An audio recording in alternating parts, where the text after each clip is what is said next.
Hey there, hi there, Hyde here. Back at it again. Yeah, let's give this another try. Now this might be a horrible idea, or it might be a lot of fun.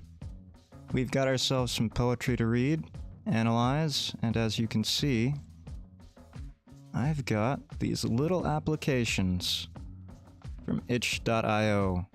One of my favorite sources of games, really, yeah. Yeah, you've been seeing that a lot. This one's pretty fun. Basically, it generates poetry for you. And cigarettes. Which, you know, I could probably use a couple of those. I didn't really smoke before this stream. That might be a problem. Yeah, that might be a problem. Let's get rid of those cigarettes. Those things will kill you, you know? So this is the first poem. I didn't generate it. It just came pre-generated when I started this up. Let's give it a read. Life is like a cigarette. It grows ever shorter, but it takes your breath away. But also, it burnt the shit out of my arm. The metaphor kinda breaks down at that point. Now, if you've ever smoked, you know how relatable that is, right? Cigarette ashes, the cherry falls off all the time. Especially on those cheapo cigarettes, you know? Like the ones you roll yourself and they get stems in them. Those things will burn holes through any piece of clothing you have. I have so many shirts that were just completely ruined because of it. I hate that. I hate that. But let's analyze this. Life is like a cigarette. It grows ever shorter. There's actually a fair bit of metaphor in this. I guess you would call it a stanza. You'd probably call it a stanza. If you think about the imagery of a cigarette, you imagine it burning, kind of like a candle, right?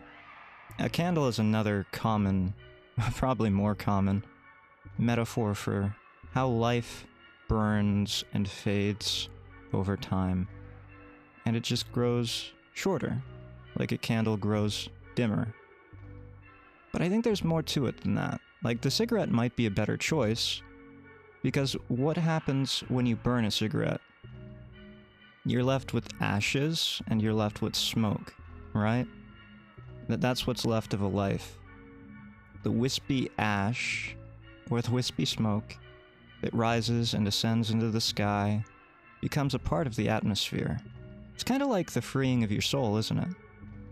Yeah, there's kind of an ascendance metaphor going on there. Whereas the ashes, or the physical part of what's in a cigarette, gets left behind, back on Earth. And it becomes part of, I don't know, soil nutrients? I really like that stanza. This is supposed to be a stupid, pretentious poem generator. But really, I think that's kind of beautiful, that imagery. But it takes your breath away. The next stanza. Yeah, okay, there's a literal element here. Like, COPD. Luckily, Hyde does not have that yet. Hyde is, not a cigarette smoker. Never smoked a cigarette in my life, right? But I smoke a lot of pipe tobacco. I've smoked a lot of cigars. You wanna know how I got these cigars? Oh, hold on. I think that would be better like this. Come on.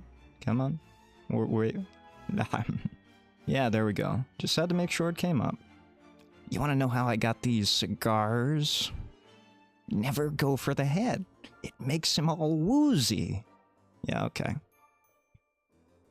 But there's also the figurative element here, right? Taking your breath away. It means to be so overcome with emotion or beauty that you literally feel like your heart stops, your lungs don't breathe.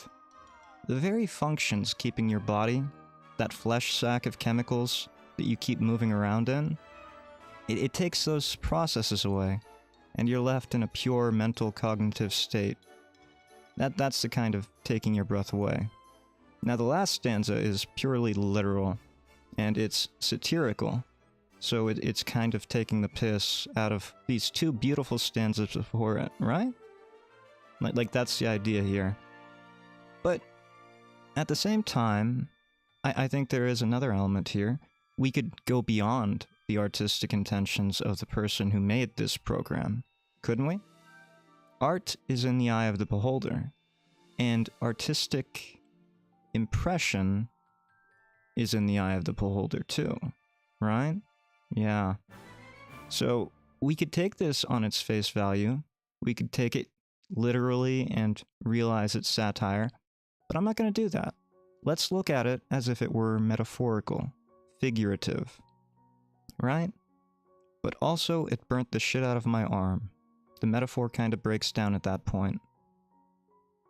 Yes, it's cynical. There is an element of cynicism here, right?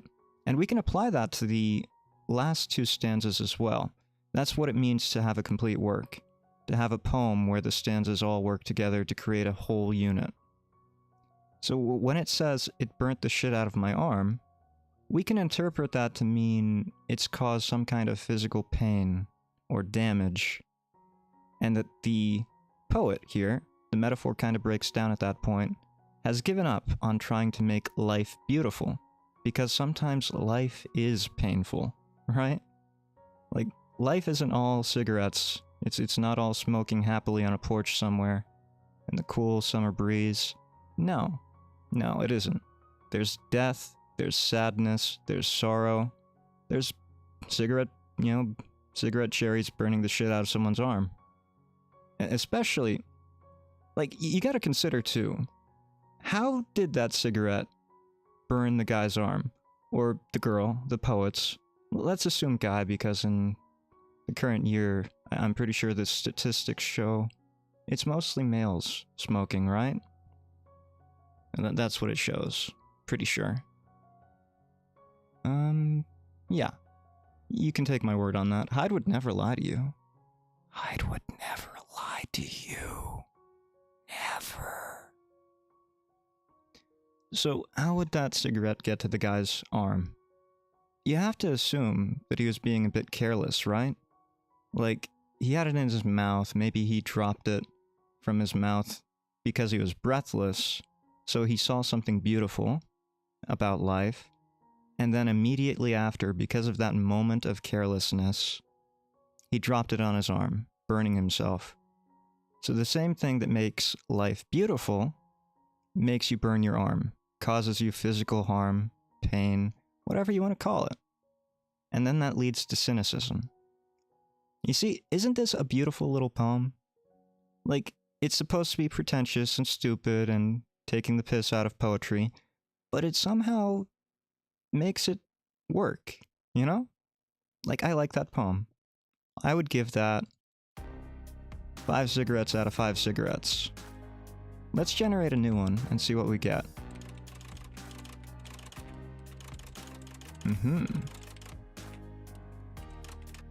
Okay. As I contemplate this red, I'm haunted by this'll make a good poem. This is technically speaking prose. We have an E.E. Cummings here, a rule breaker.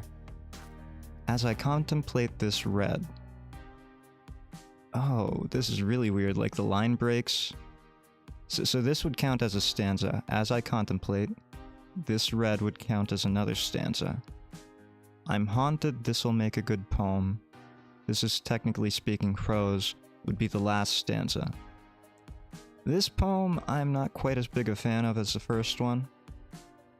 As I contemplate this red. But what red are we contemplating? Is it any red? Hyde's hair is red. Are we contemplating how, I don't know, anime characters tend, especially the protagonists, tend to have red associations? Like Luffy, he has that red clothing. And then there's Vash the Stampede from Trigun. He has a red duster. Then there's Rurouni Kenshin, or Kenshin Himura. He has that red hair. And if we're going with red hair, we could go with Ichigo from Bleach, and it goes on and on and on. Like, what kind of red are we contemplating? Assuming that we're still on the topic of cigarettes, it has to be the red cherry of a lit cigarette. I'm haunted by this'll make a good poem. This is, technically speaking, prose. This last stanza here, I think, is where the heart and soul of this poem would come in. If we want to be generous, right? If we want to be generous and call this a poem. And I think we do. I think we will. I'm haunted by this'll make a good poem. That's a very haunting thought. And I think there are some social aspects that we could tie in with social media, right? I'm haunted this'll make a good poem is not too different from saying something like, oh, I went out to eat and I uploaded all of my dinner pictures on Instagram, right? You're not really living in the moment. You're not enjoying the red because you're thinking about how you're going to use that moment for something else. In this case, it's turning it into prose, technically speaking, or a good poem. But in the case of Instagramming all of your dishes, well, that would be for Instagram clout, I guess. Likes, social validation. So, it really isn't that bad of a poem. A guy's smoking a cigarette, and he thinks, well, you know what? This would make a good poem. But I don't like that. I really don't like that. And that's fine. It's someone who's aware that he's not living in the moment. There's more to it than it actually looks like. We're gonna generate another one. This is pretty fun. Ooh. Okay, you actually brought up E.E. Cummings. As I take a drag of her, I feel I'm not actually E.E. Cummings. You can decide what that last one means. As I take a drag of her. Okay, so let's break that down a little bit. We're not going to do the full stanza here. We're going to do the first line and the half line next to it. As I take a drag of her, right? That's what we're focusing on. A drag would be... well, we could look at word choice here. Obviously, it's symbolic of cigarettes. So we're evoking some kind of addictive feeling. But when we talk drag, we mean slow. Something's a drag, it's not good. Oh, that's a drag. But it also means the slow inhale. So a slow inhale of her. We're savoring this moment slowly, I think, is what he's going for. As I savor a moment with her slowly, I feel I'm not actually E.E. Cummings. That line, I think, is literal. I'm not actually E.E. Cummings. E.E. Cummings was, well, he is very famous as a poet. His work is well known, and he was kind of a rule breaker, right?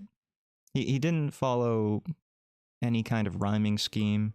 He didn't follow the rules of grammar. Capitalization, obviously. This is how he wrote his name. No capitalizations. And the maker of this little application obviously is very cynical, and he's taking the piss out of people who are writing poetry in the style of E.E. Cummings without the skill of E.E. Cummings. Okay? So that's the background here. So as he savors this moment, this slow moment, with someone he seems to like, he feels inadequate. Like what he's doing is false. His skills are not up to par. And then you can decide what that last one means. He leaves it open-ended for us, the viewer of the poem, or the listener in your case, to decide what that actually means. In one case, you could say he's cynical, like he's not E.E. Cummings, therefore he's bad. His poetry is bad. But there's also a more optimistic take on that, right? You're not E.E. Cummings because you're you, as a distinct individual. A unique person, as it were. You don't have to be E.E. Cummings. You can write your own poetry, the kind that speaks to you, the kind that has your intentions, your beliefs, your experiences. You don't have to be an E.E. Cummings. You can just be yourself. Let's generate a new one. I'm kind of liking this. Oh, very nice. As I take a drag of my cell phone, This one's going to go with the addiction. As I take a drag of my cell phone. Cell phones are an addiction, right? We're addicted to technology. I'm sure I'm deleting Tinder. That's another addiction. On second thought, that's dumb. And you see, it's kind of bringing cigarettes back in through the whole thing here. So the cell phone is compared to an addiction. Tinder is an addiction that he can't quit.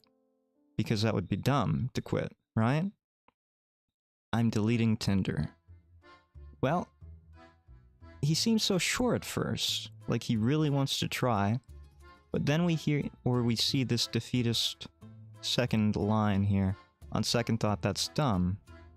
So it's kind of like being addicted to cigarettes. If you've ever smoked a cigarette, I'm sure you've thought about quitting at some point in your life. God knows I have. I've quit like twice now, maybe 3 times. Almost always for a period of about 6 months before I go insane. I can't do it anymore. I need the nicotine. It's the only thing that keeps me alive. Literally, it's the only thing that keeps me energetic. You know what I mean? People need vices. That's fine. But the fact that he's calling it dumb, it's kind of a self-defeating attitude, isn't it? Like, he could have said, on second thought, no, I think I'm gonna continue on for a little longer. He says the very idea of deleting Tinder, of quitting, is dumb. Oh, we haven't been rating these with cigarettes. I would give this, 3 cigarettes out of 5. Not a bad poem, really. Not as good as the first one, though. So let's give it one more try, I think. We're starting with the same lines. As I contemplate this red, I'm pretty sure she loves me. This is, technically speaking, prose. I'm gonna be honest with you here. This poem does not speak to me at all. Like, Hyde's love life? It's non-existent. And it hasn't existed for probably 8 years. I've been reclusing myself like a hermit. For at least 8 years, maybe longer. That's fine by me. I don't need love in my life. Oh god, why don't I have love? No, I don't need love. But this poem just doesn't make sense to me. As I contemplate this red, so again, we're assuming that he's talking about cigarettes. And he's talking about the red cherry of a cigarette. So he's smoking. He's in a moment of relaxation, smoking a cigarette. And he's pretty sure that someone loves him. I think that's literal.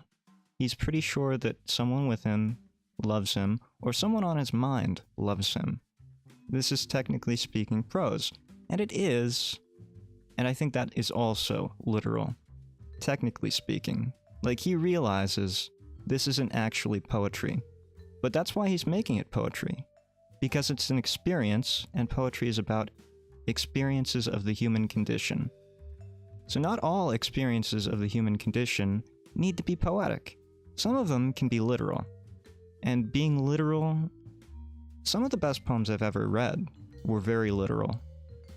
They had symbolic writing, but they were literal in the sense that they were just literally the words they meant. You know what I mean? So one poet in particular that caught my interest was Wisława Szymborska. And she was a poet, or a Polish poet, pretty popular after the World War II era. I think up until the 80s. But I really love her works. Give her a try if you don't like usual poetry, okay? I think you'd enjoy her. Because I don't enjoy usual poetry. I'm just okay at analyzing it, I guess. Okay, we got a new line. And let's get rid of that cigarette. As I contemplate this slick vape, I feel she absolutely has a tattoo of Jim Morrison she hasn't shown me yet. When she leaves, and she will too. Oh, this is dark. This is very dark. This might be the darkest poem yet. As I contemplate this slick vape. So he's contemplating a vape. Calling it slick, there's an element of, I don't know, car salesman in that, right? Look at this slick hot rod. You know, it's kind of that feeling. As I contemplate this slick vape. So he's kind of not in the moment. His mind is elsewhere. I feel she absolutely has a tattoo of Jim Morrison she hasn't shown me yet. That line, well, you can take it whatever you want to. I'm not going to get political here on my channel, but let's say a certain type of person would have a tattoo of Jim Morrison, right? And that's fine. If you're the type of person who has a tattoo of Jim Morrison, I don't fault you. I don't judge. Okay? You can get as many tattoos of Jim Morrison on you as you want. I don't care. That she hasn't shown me yet. So, in this relationship, it seems pretty new, right? Because he hasn't been shown the tattoo of Jim Morrison. So that means it's hidden. There's something being hidden from him in this seemingly new relationship. There are only so many parts of the human body that one could hide a tattoo of Jim Morrison, right? It's not going to be on her bicep unless she wears long sleeves all the time, right? When she leaves, and she will too. That is the darkest line right there, right? When she leaves, and she will too. So he's thinking about a vape. His mind is wandering, it's going elsewhere. He sees that this woman is a certain type of woman, and he already knows, despite this relationship being so early. He already knows, it's over. She's going to leave. She will. So, what's the point? I'm gonna give this 5 cigarettes out of 5 cigarettes, because that's a dark poem. Very dark. Very much my taste. I'm having more fun with this than I thought I would. Just analyzing poetry. We're gonna do another. We're gonna do this until all the lines get boring and samey. As I contemplate several cigarettes, I'm haunted by I'm deleting Tinder. When she leaves, and she will too. Okay, it's already getting samey. That's fine. I could say the same things, right? This guy is out there on a porch somewhere, maybe a balcony, chain smoking. Going through just packs, dozens, cartons of cigarettes. Pondering, like a wizard pondering his orb. He's out there, smoking like a chimney. He's haunted. He's haunted that he wants to delete Tinder, right? When she leaves, and she will too. So why is he deleting Tinder?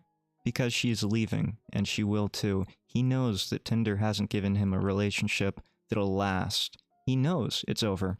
This might be the same author of, from the last poem. He knows the relationship is over, and he should delete Tinder because he's not going to find love there. Quick tip, by the way.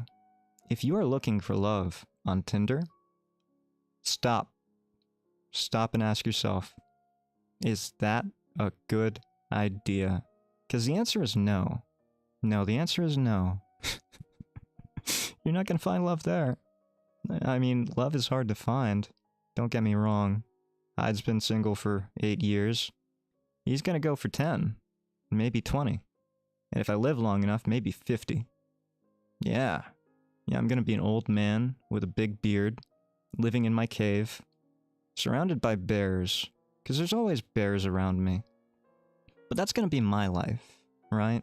That's going to be my life. No one else in my cave, but maybe a pet bear. Ah, one can dream, right? Be so blissful. 3 out of 5 cigarettes. Not bad. A good continuation of the last poem. Well, let's see if we can give this one more try, yeah? Oh, okay, we already have some negative thinking here. This is shaping up to be a good one. As I mull over this mistake, I'm deluged with the knowledge that she hates me. This is, technically speaking, prose. Yes.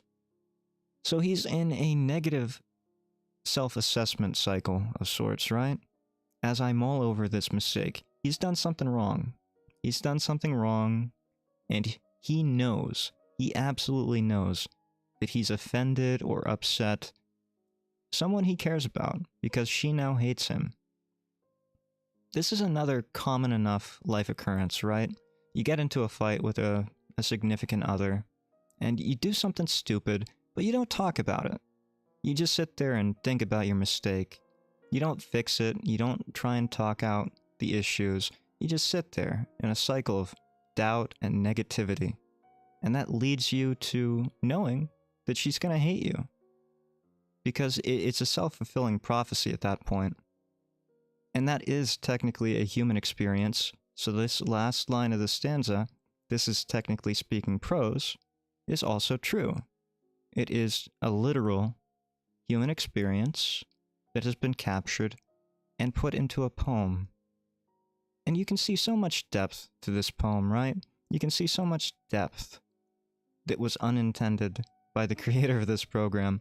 And that's fine, you know? Because again, our artistic impressions are in the eye of the beholder. In this case, the reader or the listener. Okay, let's try another one, because we got some new lines there. Oh, I didn't put the cigarettes again. Oh well. As I contemplate this slick vape, I feel she'll be back. You can decide what that last one means. Okay, so this is an optimistic one. So this guy is again considering his slick vape. So it might be the same guy from before, it might be the same poem. Now we see a cycle of optimism. The happier side of the coin. So maybe he hadn't smoked before, and he was feeling upset by the lack of nicotine. He was feeling irritable. But now that he's smoked his slick vape, or he's vaped, I guess. He's vaped his slick vape, bro. Yeah. He's feeling better. He's thinking, oh, you know what? Maybe my mistake wasn't that bad. Maybe she doesn't hate me. Maybe I don't hate her. She'll be back. She'll be back. You can decide what that last line means. Well, right there, we have this middle line, she'll be back. We can interpret that a couple different ways, really. We can call it, optimism, like I'd like to read into it. Or we could call it, what you modern kids these days call cope. High-grade copium. He is vaping copium. Cotton candy flavored copium. Sweet raspberry flavored copium. Glycerides and glycerols and whatever else is in that vape fluid. I don't know. I just smoke tobacco. Get all that tar in my throat. Tar. Well, let's try another one, but 2 out of 5 cigarettes. Yeah. Not really that great. Oh, new line. Ah, Jim Morrison again. As I Netflix and chill with my cigarette. Okay. I feel she absolutely has a tattoo of Jim Morrison she hasn't shown me yet. After Game of Thrones is over. That's just a bad poem. That's just a bad poem. These last 2 lines in the last, or this, I guess it's all one stanza. She absolutely has a tattoo of Jim Morrison she hasn't shown me yet after Game of Thrones is over. No, that's a bad poem. 0 cigarettes, I'm not even going to try. You can't interpret that. It's not English. Not even prosaic English. It's just bad. As I lie half awake with her sister, oh god. Maybe that's why she's not coming back, bro. Maybe that's why she's not coming back. As I lie half awake with her sister, I'm deluged with the knowledge that I'm not actually E.E. Cummings after Game of Thrones is over. Okay, there's a lot here. There is a lot going on. So this guy, he was in a relationship, and now he's lying down, Netflixing and chilling with his significant other's sister. And he's contemplating his life, and he realized he's not as skillful, he's not as E.E. Cummings-like. That might actually be a pun, a literal play on words. You know, Netflixing and chill, E.E. Cummings. He's not E.E. Cummings. Yeah, so maybe he's impotent. I think that's what this poem is getting at. He's not skillful in bed, he's impotent. After Game of Thrones is over. So he tried for all of Game of Thrones. Maybe he got some good, inspiration, some stimulus from those early episodes of Game of Thrones. You know, the ones that you couldn't watch with your parents because of all the, HBO uncensored stuff? Yeah. Yeah. So he was trying that with Netflix and chill. He had like 43 minutes, right? And he just couldn't do it. Not with his significant other's sister. So maybe he was feeling guilty, and that led to some kind of ED, or impotency. And he realized, you know what, maybe I'm not the Chad I thought I was for doing this. Yeah, you know what, I like that interpretation. So we're gonna put down 1, 2, 3, 4 cigarettes. Let's try another, because this is pretty fun. Yeah, okay, so this might be a continuation again. As I sit naked before this mistake, probably talking about, you know, Netflixing and chilling with his significant other's sister. Not a good look, bro. Not a good look. I can't help but feel she loves me. The sister? For this sick vintage typewriter. Oh, okay. Okay. So if this is a continuation of the last poem, then it wasn't as optimistic as I was interpreting it. Yeah, he wasn't impotent because of, guilt over Netflixing and chilling with his significant other's sister. No, he was impotent because he was a self-obsessed narcissist who thinks his value in life comes from his poetry, his art. And he feels like his art isn't even what's attracting his significant other's sister to him. It's just the superficial things. The fact that he has a vintage typewriter. And he says it's sick, so he knows it's a social validation thing. He knows that it's sick because it's vintage, right? So he realized he only looks like E.E. Cummings, right? He doesn't have the skill. He isn't quite as charismatic? Yeah, he isn't liked for his skills or ability. He's just liked for his typewriter. What's outside of him, his things. It's a very materialistic and, in a way, nihilistic poem. I don't think that's bad. I mean, she does love him. He says she loves him. But it's for the wrong reasons. And that's why he's calling it a mistake. Like, he's already done the deed, or tried, and failed horribly, as the last poem might say. As he sits naked before his mistake of sleeping with his significant other's sister, he feels like it isn't for the right reasons. Yeah, that's sad. I'm gonna give you, 3 cigarettes out of 5. Yeah, good poem. Good poem. I didn't think I'd be doing this for 34 minutes, but here I am, continuing with this stupid little cigarette poetry generator, and I'm having a great time. Like, drawing Pokemon, not a great time. This, fantastic. I'm having a great time. As I Netflix and chill with her sister, same guy again. Dude, you gotta stop doing that. Your relationship is going down the toilet. It is not going to be recoverable. You are nuking that bridge from orbit. Firebombing it. There's not going to be a bridge left. There isn't going to be a river left. You can't even ford it with oxen, like Oregon Trail style. You're going to be stuck on one side of it, and there's going to be a fire between you and her, and she is going to go apeshit on you. That's what's going to happen at this. I'm certain I'll be better off someday, but certainly too late. Okay. So he realizes, again, he realized his mistake. He realizes there's a problem with himself, and he feels like he can get over it, but he isn't there yet. So there is a bit of optimism here, or again, it might just be more high-grade cotton candy-flavored copium he's vaping. I'm gonna go with the second one, if we take all of these poems consistently. This is high-grade copium.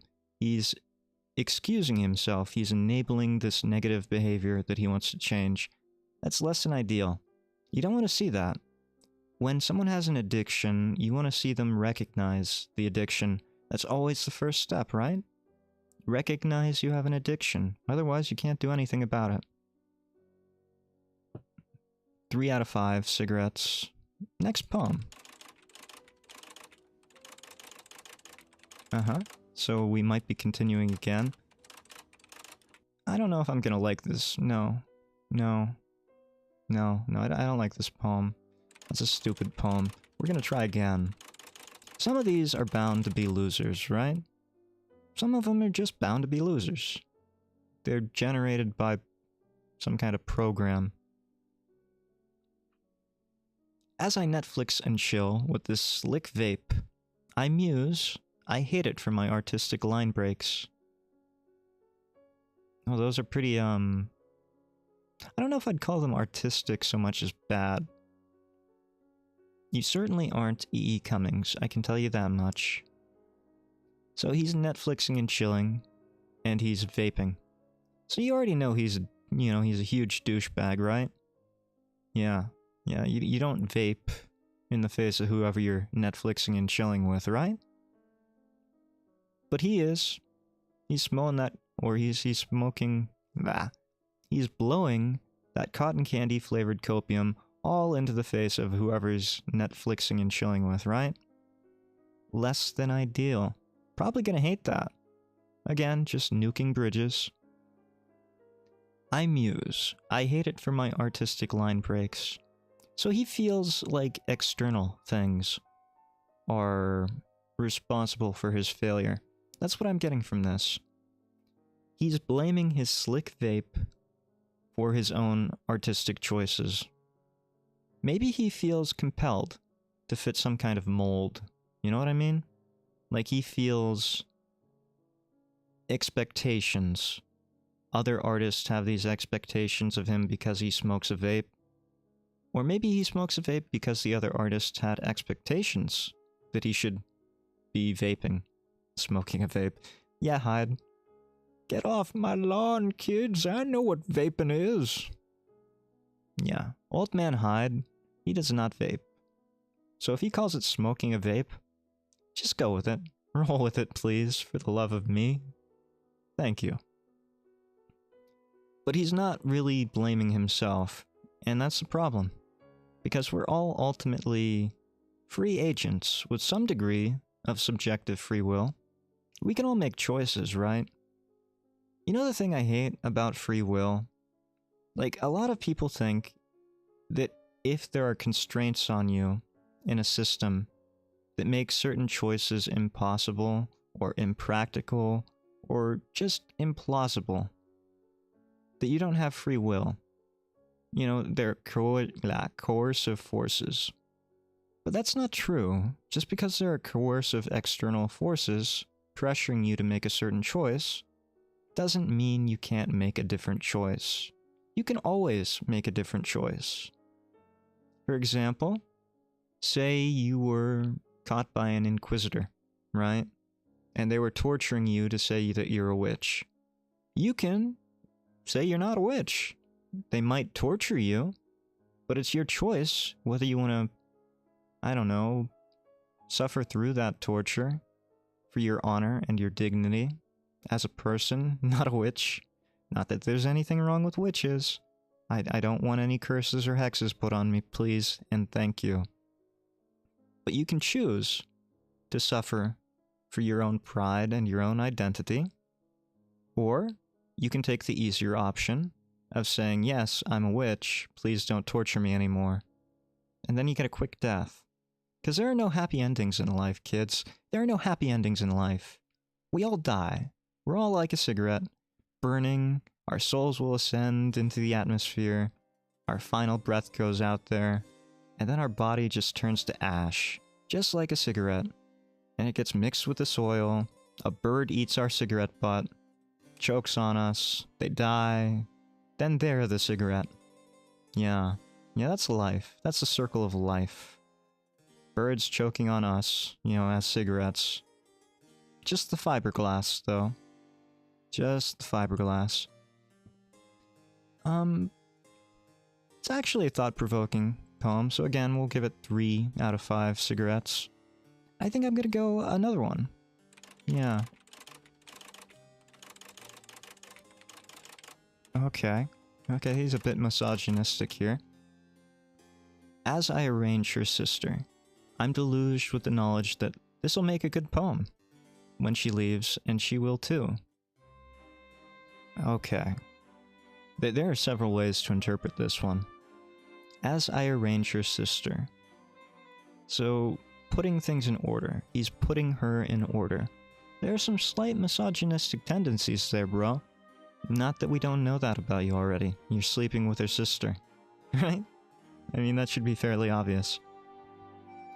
Deluged with the knowledge that this will make a good poem. Oh yeah, he's tooting his own horn here. He's had some kind of life-changing experience of the human condition, right? Yeah, he feels like his life has changed. And that's true. If you look at a self, at the very core of what makes a self, the self is just basically these experiences that we're having, and the derivatives of stored experiences that we've had before, right? Yeah, like memories. Memories are just derivatives of experiences. They're stored imperfectly, as far as we can tell. Like, you ever have a faulty memory that wasn't just... it was just slightly off? And you know it was slightly off because maybe you have a picture, or a friend said, oh no, that's not how it happened. It actually happened like this. Well, that's what I mean by faulty. And that's why I'm saying it's a derivative of an experience, rather than an experience itself. You don't store the experiences, right? You just store derivatives, faulty memories. And you could argue that that makes it kind of illusory. So the self is kind of just existing in the state of the current experiences and these illusory other experiences, potentially illusory other experiences. There might be some kind of correlation between the self's experiences now and the self's experiences prior, and I guess you could argue because of intersubjective, that would be between two people, because of intersubjectivity and the ability to say, or, you know, have a friend who says, no, that didn't happen like that, it happened like this, you can kind of see that there might be a correlation between two different selves. At least their takes on the experiences. Yeah. Hard to argue that, though, because you can't really prove that other people are sentient and sapient. They could all be philosophical zombies. You know, they might think they have free will, they might act like they have free will, but objectively speaking, they might not have free will. That's why I'm always very careful to say, it's only subjectively that we have free will. And that's what we were talking about initially, isn't it? Right. So as long as you have a choice, you have free will. What you do not have is free action. Free action would be the ability to do anything your little heart desired. You could turn a mountain into ice cream. But, I mean, obviously we can't do that. We don't have free action. You could also take that less extreme and say, oh, I want to dye my hair green, but my school doesn't allow me to dye my hair green. Well, that's not having free action. Technically, you have free will because you could do it anyway, but you would have to suffer consequences. And that's what makes the action not free. It is not freedom. It is not free because there are consequences. And that is the trade-off of having free will in the first place. If people didn't have free will... I'm just going on a tangent about free will. Why not? Sure. Okay, Hyde. If people didn't have free will, no one would be responsible for anything, would they? You know what I mean? Like, they wouldn't be responsible if they killed someone, because they didn't have free will. How could they be responsible for killing someone if they didn't have free will? You can't try them. There's no justice there. He's basically a robot, a machine. If someone gets killed by a machine, you don't put a machine in prison. You decommission the machine, maybe. You put safety railings up. OSHA fines you $500. And then you just slowly shove it under the rug like it never happened. But yeah. Yeah, no free action, no free will. But free will means that you do have responsibilities. Let's get on with the next poem. Because, yeah, I don't think anyone wants to hear me tangent about free will anymore. Generate poetry. He's naked again. I like to ponder all of my mistakes naked. It's not actually true. I hate being naked. Like, you ever hear the term never nude? Like, I'm a never nude. Or nearly never nude. Like, nearly headless Nick was nearly headless. I'm nearly never nude. Yeah. So when I'm a ghost, I'm gonna have full clothing on. I'm gonna be wearing a stylish suit. The only times I'm ever nude are like when I wake up and I change my clothing, or when I shower and, you know, change my clothing, I guess. Yeah. But those are the only times I'm nude.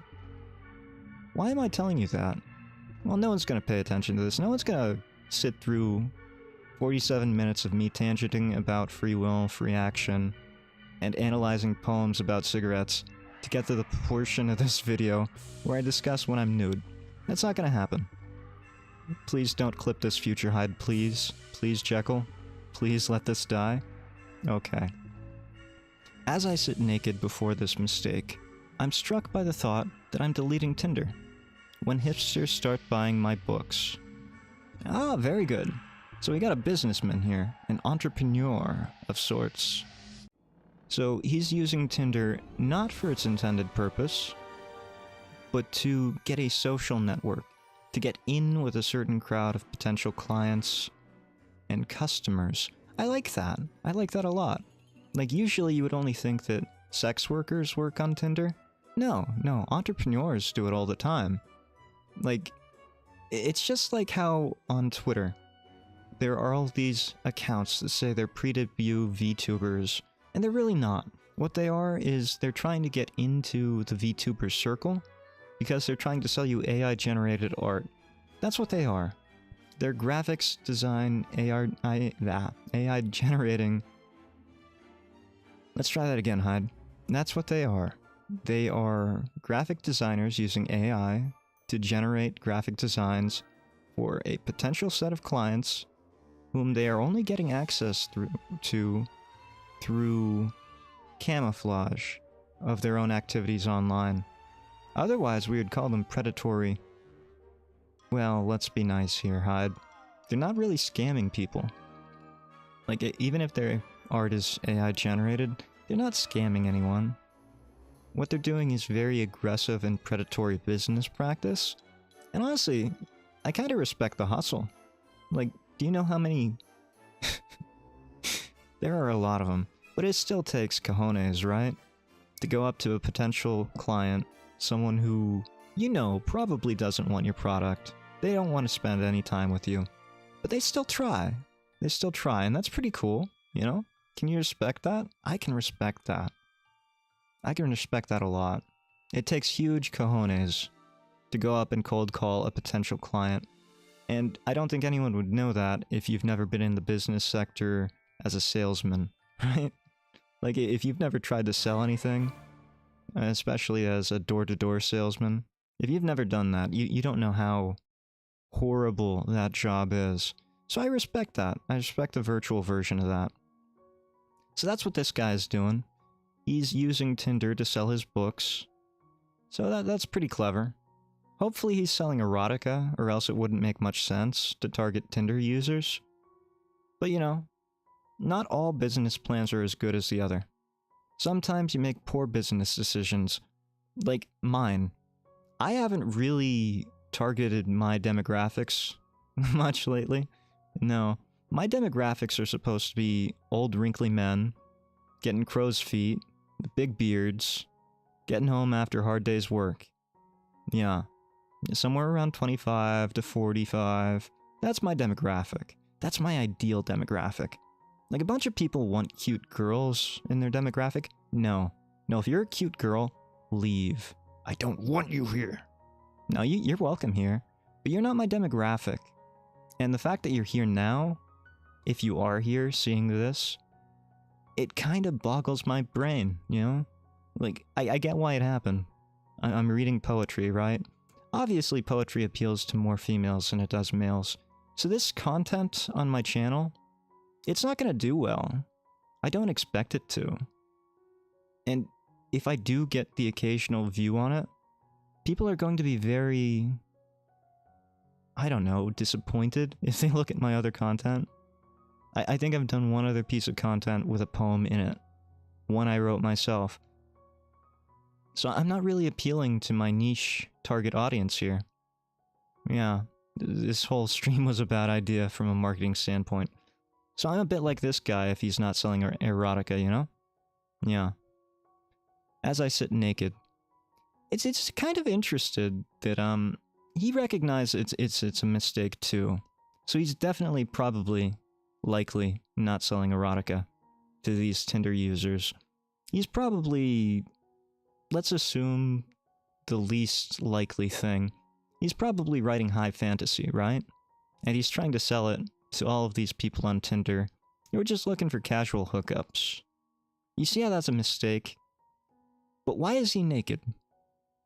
Well, maybe he saw the pictures on Tinder and he got a little too excited. Mixed business with pleasure. Maybe that's the story here. Yeah, but he's deleting Tinder because he realized this isn't gonna work too much. Yeah, it was a bad idea. He realized it. He's gonna keep trying, but eventually he's gonna stop. That's a good one. We're gonna give that 4 cigarettes out of 5 and generate a new poem. Because why not just keep doing this for an hour, right? Why not at this point? Oh, we got a new line. Now I relight her sister. I hope this is a metaphor for cigarettes. Like, you know, cigarettes in a pack could be sisters. Yeah, because they all come from the same mother, the cigarette plant. Wow, okay. I just realized what I said there. Oh, that is weird. They all come from the same mother. The mother cigarette plant births the cigarettes on a conveyor belt. They get put into packs. Like an egg clutch, you know? Cigarette cartons and... Yeah, cigarette packs are like eggs and... Oh, I don't like this analogy. If cigarettes are like a cell, like an embryo, then a cigarette pack would be like multiple embryos in a clutch, or in a womb, or an egg. That's weird, because then you get into cigarette cartons. So you would have multiple wombs, or multiple egg sacs, or clutches. And then you get into crates, or pallets. And it just gets into bigger clutches of eggs. That's pretty gross. Yeah, I don't know if I like that analogy. I'm certain I hate it for my artistic line breaks. I don't think he's being figurative here. I think he's being literal. At least with the sister part. Like, he's relighting her sister. You know what I mean? Like, she's enjoying it. He's getting her all hot and bothered. You know what I mean? They had some hanky-panky. Do I have to spell it out for you? Yeah, okay. So now she's relit, and he's certain that he hates it for his artistic line breaks. I'm not quite sure what that has to do with relighting the sister. Oh, okay, maybe it's non-physical. Okay? Maybe he was relighting her using his poetry, right? So he wrote in a way to impress a girl, to meet her tastes and needs. So maybe he was writing erotica. He was writing erotic poems to get her sister hot and bothered, and he hates himself for it. Yeah, there's some guilt, some deep-seated self-despise, I guess it would be. Like, he despises what he's done to try and get her sister hot and bothered. I think we've all been there. Yeah, we've done something that we didn't want to do, but we knew whoever we care about or whoever we have a crush on, as it were. Yeah, a silly little boyhood crush. Whoever we have a crush on, we try to impress them. We try to do things that they like. And that's fairly common human experience too, isn't it? Yeah, I think we've all been there. I can't think of a time I've done that. But I'm not human, so... yeah. Sorry. Sorry, I can't relate there. Has there ever been a time I've tried to impress someone? I'm sure there has. But here's the thing about my memories, right? Like, my memories are garbage. I can't remember most things. Like yesterday, I can't remember yesterday. I remember the song Yesterday by the Beatles, but I don't remember my yesterday. I don't remember what I ate, not for dinner, not for lunch, not for breakfast. Okay, that's not true. I do remember breakfast. I had a piece of toast. Dry, white toast. And some coffee. Because I have that every day. Dry, white toast and coffee. That's Hyde's morning. And then I smoke some cigarettes, or not cigarettes. This game's got cigarettes on my mind. And then I smoke some pipe tobacco, and I usually get another cup of coffee. And that's my day. That's my morning. Yeah. So, he regrets that he tried to impress his significant other's sister by writing in a poetic style that he doesn't like himself. That is my interpretation of this poem. We're gonna generate one more, because I think that would be fun. And I think that'll take us to the hour mark, which is the more important metric here, really. As I take a drag of this mistake... oh, yeah. This poem is about me now. As I take a drag of this mistake of a stream, I'm pretty sure I don't care. This is technically speaking prose. Yeah, this poem is perfect for me. As I take a drag of this mistake of a stream, so, you know, as I slow things down, as I appreciate the stream that I've done, I recognize it's a mistake. Like, no one's gonna watch this. Why would you? It's me looking at this stupid poetry and trying to analyze it seriously. That's not a great idea for a stream. It's not very entertaining. Or at least you wouldn't think it was. I had a lot of fun. But I recognize it was a drag and a mistake for a viewer, or at least my target viewers. And for that, I do apologize. We'll try and do something more fun later. But I like this one. I'm pretty sure I don't care. Yeah, I really don't. Like, I'm happy if I have viewers. I'm happy if I have, subscribers. Please like, comment, and subscribe! Hit that bell. You know? I'm not gonna do that. I will ask in comments to like, subscribe, or comment if you want to. But I don't really expect you to. You don't need to feel obligated to. I'm just happy to produce content and put it out there. And if people find that content and they enjoy it, well, you know, that gives me a huge smile on my face, you know? Because I enjoy most of my content. Not all of my content. I'll be honest, I don't enjoy all of my content. I enjoy making it, when I'm making it for the most part. There are very few times I don't enjoy making the content I make. Even if I'm not in the jovial mood that I seem to be tonight, I still enjoy it. You just can't see it as well. Yeah. This is, technically speaking, prose. And that's how I feel about this stream tonight, right? This is technically still a stream. It's technically art. Yeah, this stream is technically art. Yeah, you know? It's technically art. It's technically a stream. It is by definition those things. But in content and tonality? Maybe less so. Maybe less so. Yeah. For a poem to end the stream on, I gotta say, 5 cigarettes out of 5. I couldn't be happier about that. Perfect. Now, I was going to stream another itch.io application, right? But, I don't really think anyone would be interested in it. that one's less fun, right? That one's about making your own poems from a collage of words taken from other poems. And it would be interesting. I thought there might be an opportunity for viewer interaction. Like, you could give me a topic about a poem from the word list I have in collage. Here, I'll show you what I was thinking about. So, we're gonna close this, we're gonna open this, and we're gonna open that. Yeah, I was thinking about this. Like, you see this? We get these collages of words, and they're all from different poems. Like, they're real... Well, they're real poems, just cut up. And you can see, one day you be born, the next day you will die. At twilight today, autumn breeze blows.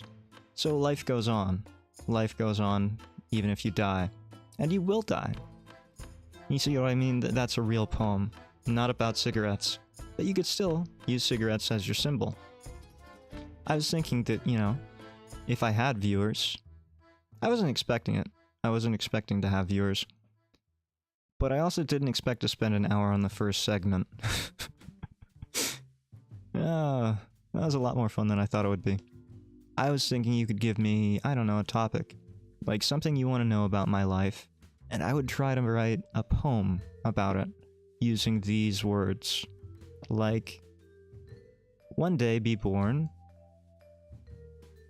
Serious philosophical problem. Suicide. One day be born, serious philosophical problem. Luggage, countless luggages, blah blah blah.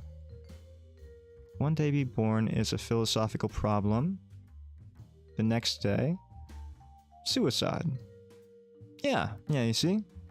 We could do that kind of thing. Now, I'm not suicidal. Don't get the wrong no. No, don't get the wrong idea about that. Hyde is fine. Hyde is absolutely fine. Technically you did, Rura. Technically you did. I was gonna end it, you know? But, should I stick around for a little bit longer? I can't read it. I can't read it, Rura. I can't. I'm sorry. I can't read moon runes, please. No. They scare me. You're casting a spell at me, I know it. I don't need hexed. I've been there this stream. Please do not hex me. Just typing what's in the screen, lol. Yeah, well, I still can't read it. I don't even know where that one is. Like, I have bad pattern recognition. I know this is Chinese. Like, I know these symbols. I'm pretty sure this one might be... Well, I'm not gonna tell you how I know that one. But I can tell you I know enough Chinese to get my face slapped. Yeah. That's about it. But like I was saying, I was about to end this stream. I was waffling for a bit. I can stick around for maybe a little longer, if you actually want to... I don't blame you. No, we're probably gonna end it. It was nice seeing you here, though. I have a Chinese name. You'll never know it. You have a Chinese name? I don't know much Chinese. Again, the only Chinese I know would be enough to get my face slapped by a woman. Because... that was the only practical Chinese I ever needed. Whether you want to end stream or not is up to you, and whether you're enjoying it. No, I was really enjoying it. Like, you missed a fun first hour. There was no one here, but I enjoyed myself thoroughly. I gotta show you this game, right? Not this one. This one. Cigarette poetry. It is basically a poetry generator all about cigarettes. And I spent the last hour seriously analyzing these generated poems as if they were written by a real author. Oh, sad, I couldn't go online until now. Would you like a taste of the stream? I guess I can stick around and do one more of these. These are a lot more fun than I thought they would be. Yeah, let's give it a go. one more try of these. As I gaze out the window with several cigarettes, I feel I'm deleting Tinder after Game of Thrones is over. Okay. This poem right here is about a man, right? He's gazing out a window. That's literal. He's probably gazing out a window, but we can take that figuratively, right? He's looking out a window onto his memories, onto his own life. And he's smoking several cigarettes, lost in thought, right? He's chain smoking them. He doesn't know what's going on. He's in his own little world with Game of Thrones in the background. What's he thinking about? He's thinking about, I'm deleting Tinder. He's deleting Tinder. That's why he's pondering over several cigarettes. So we can assume from this poem that something happened to him as a result of him being on Tinder that he didn't like. He wants to end that. He wants to end the source of his suffering. As he gazes out on the window of his memories, he wants to end all of that suffering that he's feeling over something bad that happened on Tinder. Maybe it was a bad relationship. Maybe he had a bad hookup. Maybe he caught something he shouldn't have caught, you know? But he can put it all off until Game of Thrones is over. Why Game of Thrones is over? Well, it's a good distraction, I guess. This is like during English class when teachers are overanalyzing poems that don't seem to have underlying meanings. Yes, that's exactly what it was. That was the whole stream. If you don't like that, don't watch the VOD. That's all I can say. Tinder is a source of suffering, understandable. You know, I wouldn't know. I was saying earlier, and I probably shared too much in this stream. I was saying earlier that I've never really used... Well, I didn't say I never used Tinder, but I never have used Tinder. I haven't really been in the dating scene for the last 8 years. I've been reclusing myself like a hermit. So I didn't get into the whole technology thing with the hookups and all that. Old man Hyde is old. He doesn't care about that kind of stuff, you know? Game of Thrones ending will just make him more sad. No. Game of Thrones is... You're talking about, like, the show ending. Like, if you have a nice series you want to watch, and then the series is over, right? You watch 13 seasons of it, and it ends on that kind of garbage ending. That would make him sad. But I was taking this as, like, an episode of Game of Thrones. This man is out there, looking over his life through the window of his mind. He's looking at his memories, while he's sitting down, watching Game of Thrones. That's just going on in the background. He's letting his mind relax, so he can think about his life. And that's usually what I do when I smoke, you know? Yeah. I see. Yeah, that was my interpretation of this poem. But, that was pretty much the whole stream. And you caught me right as I switched to the other thing, where I was talking about what I would have done with the other thing. Yeah, shame, really. I really, I'm sorry about that. That's bad timing. I appreciate you coming here. It's always nice to see a familiar face. But, yeah. Yeah, I was heading out. I could stick around a little bit if you wanted, but I think you would probably feel obligated to stay, and I don't want to do that to you. Like, if you enjoyed what I did for the last couple minutes, give the rest of the VOD a watch. You might enjoy some of it. I talk about some things I shouldn't have talked about, so maybe you could mine it for something, I don't know. Oh, no, don't be sorry.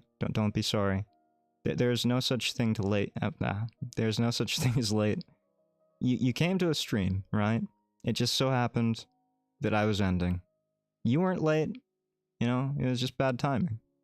People walking past each other, never even knowing, you know? That's all it was. I wouldn't want to force you. Haha. Well, you wouldn't be forcing me, but, you know, I was ending. That was the plan. I was supposed to be ending. And now here I am, talking. Doing nothing. You know? What is that? Picture of a cat in a box? Yeah, it's a cat in a box. I don't know what that means. But, yeah. I'm gonna close this. And we're gonna turn Gonzo screen? No, I don't know. I guess we can leave this up for now. Again, I want to say I appreciate you being here. Thank you for checking it out the last couple minutes. It was fun. Give the VOD a watch if you want to. Don't if you don't. Don't feel obligated. Like, that's the one thing I don't want viewers to feel obligated. If you like my content, you know, watch it. If you don't, don't. It's that simple. I was in a very good mood today. So, yeah, it might actually be a good one. So, that's it. I'm gonna call it here. Thank you for watching. Thank you for coming. I'll see you next time. Hyde out. Bye-bye.